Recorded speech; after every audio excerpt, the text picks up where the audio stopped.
Ration दो तो भाषण दो, नहीं तो अपना आसन दो। अगर बाबा जी की मौज हो गई तो एक दिन बच्चों को सिंहासन दो।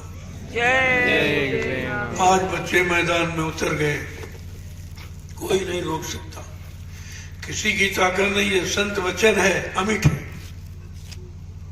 और अपनी जायज मांगेगा, अधिकार मांगता। अधिकार तो सबको अपना लेने का, हर व्यक्ति को जीने का अधिकार है। अब जबरदस्ती कोई करे तो कितने दिन चलेगा? तो कुदरत नाराज हो जाए।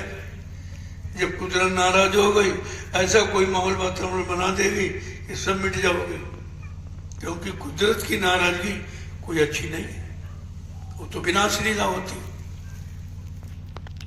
अब धीरे धीरे धीरे धीरे सब जगह माहौल गंदा होगा। कहीं पर भी कहीं शांति ढूंढे नहीं मिल रही है। हविष की नदी हर तरफ बह रही है। न राजा को शांति न रैयत को शांति। ये शासन व्यवस्था कहाँ जा रही है? कहीं शांति ढूंढे नहीं मिल रही। यह सब अमिट वाणियां हैं। अब हम लोग वर्तमान में नहीं कुछ समझ पाते तो भविष्य को कैसे जान लें? इसलिए संत महापुरुषों को त्रिकालदर्शी का, भूत भविष्य वर्तमान तीनों का ज्ञान करते, तभी तो उनकी वाणी सिद्ध होगी। और कहा था, मैं तो ये कम कह रहा हूं क्योंकि तुम इतने में संशय करोगे, अतिशयोक्ति करोगे, ऐसा कैसे हो जाए, ऐसा कैसे। लेकिन इससे कई गुना ज्यादा होगा।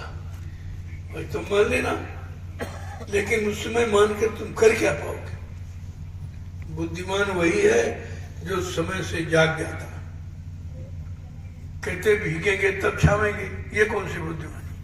अरे भीगने के पहले छाया बना दो तो तुम और सामान सब बच जाए। तो महापुरुष इसीलिए बहुत पहले से आगाह करते हैं कि कोई ये न कहे आपने पहले क्यों नहीं बताया, हम सब ये कर लेते, ये कर लेते। तो कहाँ 1980, कहाँ 1926, कितना अंतर देखिए। नहीं आप समझ पाए, नहीं विश्वास कर पाए, नहीं मान पाए, तो परिस्थितियां बिगड़ गई। बिगड़ इतनी गई है कि किसी के बस की बात नहीं है। तब कहा था कि संभालेगा कौन? हुई है संत राज भारत में, अब बचाए बचिए ना। बाबा जय गुरुदेव की वाणी तब दिखाई पड़ी है। काला दिखाई पड़ेगी जो आज कह रहा हूं, तुम्हें देखने को मिलेगा। आज आप देख रहे हो, लेकिन देखने से कोई समाधान थोड़ी निकलेगा। समस्या का समाधान तो सुलझाने से निकलता, समझने और समझाने से निकलता। लेकिन यहां सब उलझाने वाले उलझने और उलझाने में लगे पड़े हैं, इसलिए समाधान नहीं होगा। क्योंकि जो धर्मशास्त्रों ने कहा वो भी झूठ नहीं है। विनाश काले विपरीत होती।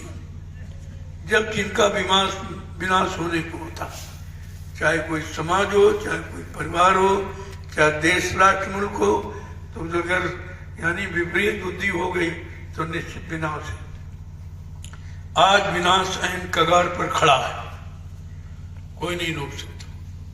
संत महात्माओं के सिवा इसे कोई रोक ही नहीं सकता, और ये लोग उनके पास जाएंगे नहीं। अपनी तो ये नहीं समझते।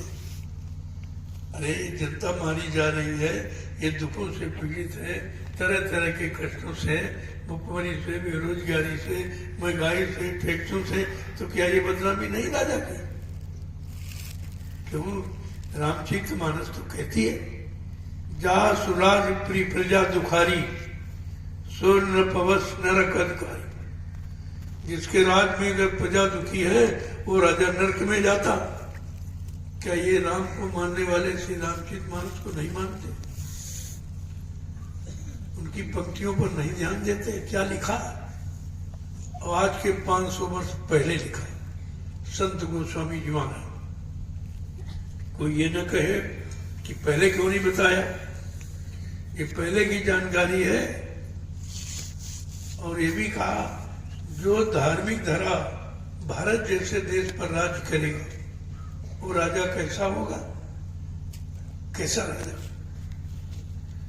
उसके बारे में कहा। ऐसा नहीं कोई चीज खोली नहीं। राजनीति बिन धन धर्मा प्रभु समर्पे बिन सत्कर्म। राजनीति बिना धार्मिक व्यक्ति के नहीं चलाई जा सकती। धार्मिक मतलब चरित्रवान, शीलवान, दयावान, बुद्धिमान, उसको धार्मिक कहते। धार्मिक कोई पाखंड को नहीं धर्म कहते।